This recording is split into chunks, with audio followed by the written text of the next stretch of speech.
are welfare, and the poor are welfare. Okay? These are the extremes of everything. This is good, and this is evil. Okay, but they are the extremes of money. So basically what needs to happen is good needs to sit at a peace table with evil. And it is all of, you know, if you're on the list of everything I think is evil, then maybe you need to have a conversation and receive some information. And that's all that needs to happen is if you know what you're doing, you will stop. As soon as you see what it is you're doing, you either want to work for these people and you will have nothing. You will be here.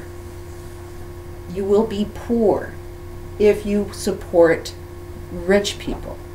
So if we want to change that around and have wealth for everybody, have abundance for everybody, it doesn't need to be a big change. It can change instantly the second you get this.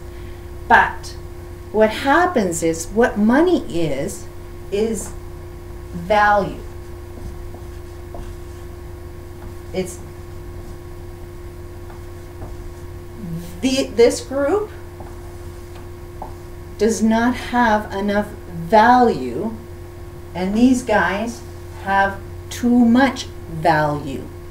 So our values have to change. And you have to kind of be confident that you are worth something. You are worth every bit as much as these people. These people are worth every bit as much as these people. So we don't have to go into the extremes, but this is where I'm seeing a lot of where we're coming up with our money ideas is there always has to be this structure. Now, the only way these people have more value is if they convince these people that they have no value.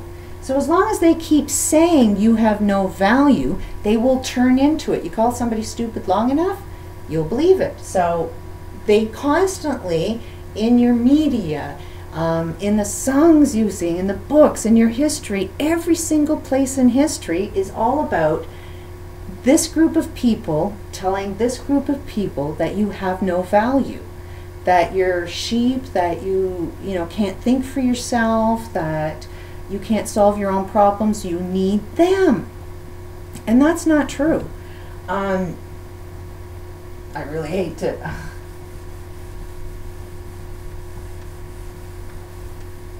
See, this is the rich and poor. Okay, a janitor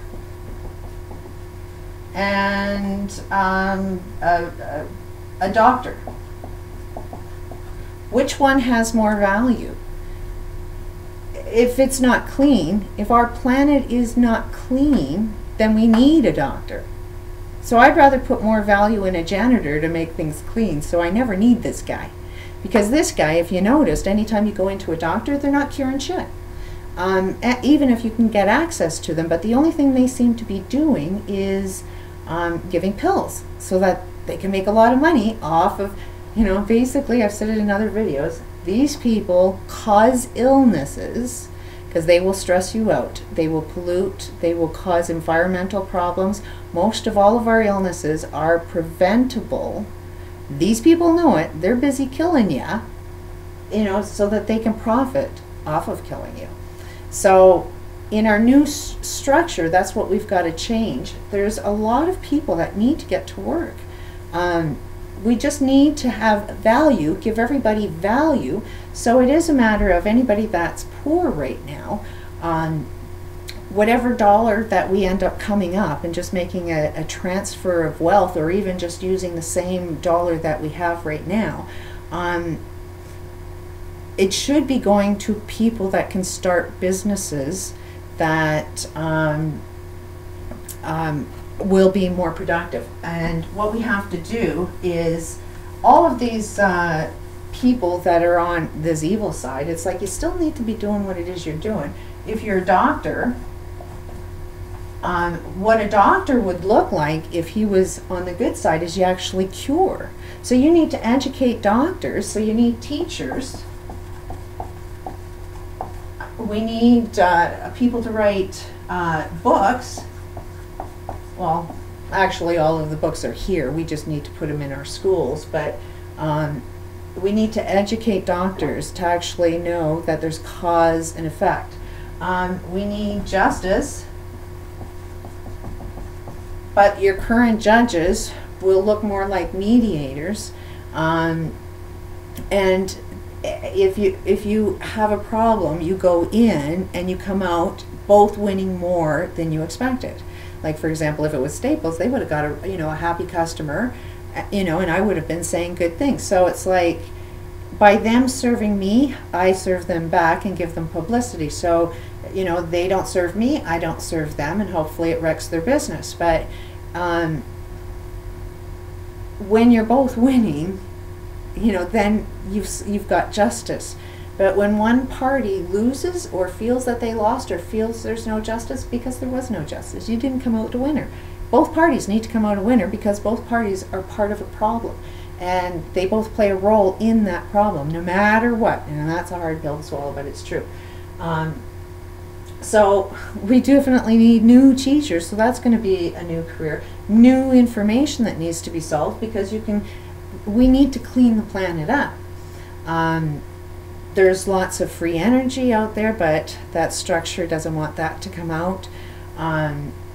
So it's not about, like, if you have a good idea, the guy with the good idea, should he get a lot of money?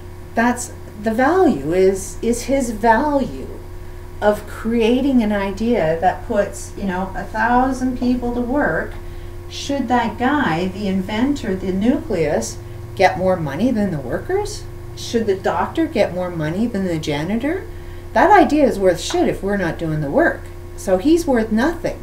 The guy with the idea is worth shit if he can't find people that are willing to work. So that's like, we need Globe to say, no, we have value. And if you see people that aren't saying that, you got to tell them what their value is. And that's what we should be encouraging everybody to do, is see the value in each other, instead of saying, you're wrong, you're wrong, you're wrong, you're wrong, you're wrong, you're wrong, which is what I do, but I'm trying to point out that while I see the negative, just to get other people to say, yeah, okay, I've been kind of seeing that too. We've got to kind of diagnose the problem. We've got to kind of see where, so it does seem like I'm putting down, but you can't put anything down unless you offer the solution. And I am trying to say, doctors, get into it, because they do care. But if they care, patients live, they don't die. That's a really tough pill, and I'm sure, but our lifespan will increase. That's another problem with money, is money keeps our population down. And that's why nobody's really too interested in solving our money problem, because as long as we're dying, we're keeping the global population down. If we actually did everything right, what we need to realize is we're going to multiply real fast. We're going to be enjoying life. You're not going to get that sick. So you're not going to be dying of illnesses. There's a doctor that has cured all mental illnesses, addictions, cancer, AIDS, everything that's in the environment that can possibly make a human body or human mind become ill is curable when you get rid of the cause.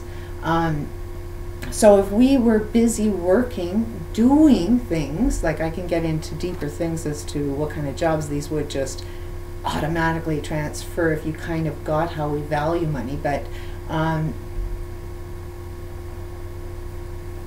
this doctor has been doing amazing shit, but he's insane too. That's another thing. Is one reason that we got here is because if you become really, really, really smart, then you're a genius. If you're a genius, the part that makes you a genius and insane is the fact that you never say you're wrong. So you got to be willing to say you're wrong at all times. I have the potential to turn into evil the second I say, I'm not right, this is my way, everybody's got to do it my way. As soon as I do that, I'm evil. It can't be done that way. It's got to be all of us. And in order for me to find out truth, I got to hear everybody else's perspective of what they think. Because we all have to be together on one thing. Not 51%, so that the 49% suffer. It's got to be the whole globe has to be in agreement of a completely new system. Because we are the system. How we value each other is the system. So, this one doctor that created this, that's cured everybody, he's claimed to have a tool that can solve every problem known to the human experience. That would be definitely a major read for anybody in any of these industries. You name whatever it is you're working on, this is a book that you should be reading. But while you read it, you've got to understand that this is a guy that thinks he's really, really smart and thinks other people aren't as smart as him. This is a doctor that doesn't believe he's wrong about anything. So there's his mental illness, you know, because he's doing things that I see are harmful. He's not believing in his own tool. And trying to even have a conversation with this guy, he treats me like I'm his worst enemy. He treats me like I'm evil. So it's like, oh, okay, you're evil. Everything you do will be involved in evil because you have the perspective of evil. I don't see him, like I see him as evil, but I see everybody as good, equally. I'm an equal opportunist. I see all evil, but I also see that everybody is really, really loving people. I mean, even the Illuminati, the worst police killers, I see them as all good people. We just don't know what we're doing right now. Somebody has told somebody someplace that they had no value, so they're releasing that out into the world. So I can't blame people for not knowing what they're doing. The saying is when you know better, you'll do better. So that's where I think that the 99%, I think, will learn how to do better. But anyways, to read his books, you have to kind of see his contradictions. First of all, he wrote all of these books more than 20 years ago. If he was Deepak Chopra and was selling books like crazy, like Deepak Chopra was, we wouldn't be here right now. We would have learned how to become aware of what the hell is going on, because it gets into everything. Because if you're solving all of these illnesses, it affects environment, and every job we do is environment. So, but he was busy trying to get doctors to actually heal people, and trying to get the UN to actually, you know, give human rights to people. He thought that the top of evil, if he could only negotiate with them, that somehow, way, shape, or form, they would receive his information and do something with it. And it's no. The only people that it's relevant to are going to be the people that are suffering. These people aren't motivated to find an answer. They're making money. They think they're the ones that are right. They think they're the ones that are good. They have no direction to find something else. But people that are on this side, like the very 1%, they're in a lot of pain, that people are saying you're mentally ill and you know, protesting and you're everything negative. Well, you are the better problem solver, because you got a lot of problems that they cause that you have to overcome. You know, so you always have to get stronger. So it's like losers always win, because as long as the winner takes for granted his win and doesn't realize that these people are gaining strength, that, you know, they're not as stupid as they think we are, you know, then we have the potential, though, out of our anger, out of the poverty, out of that pain, we have the potential to turn into the evil that they are and get even. And it's not about a get even thing with nobody. It's a matter of how we just magically fall into a new system, and through value, everybody will become equal, because the top that has the most, we will now know how evil you are. And guess what? Just let them talk. Let them talk. We stand with what you believe in, like I conducted myself in that store, and you allow them to call you all of those names, and then all you have to do is look back and say, okay, he called me paranoid. Where was he being paranoid? Look for him doing that behavior so you can point it out. Because, you know, anything that they label you to be doing, they're looking at it from their eyes. So if they're paranoid, police are paranoid, you know, judges are paranoid, politicians are paranoid, media, all of these people are judging from their eyes, and they'll throw names at you. all you have to do is throw the same name back and say, look, you're doing it.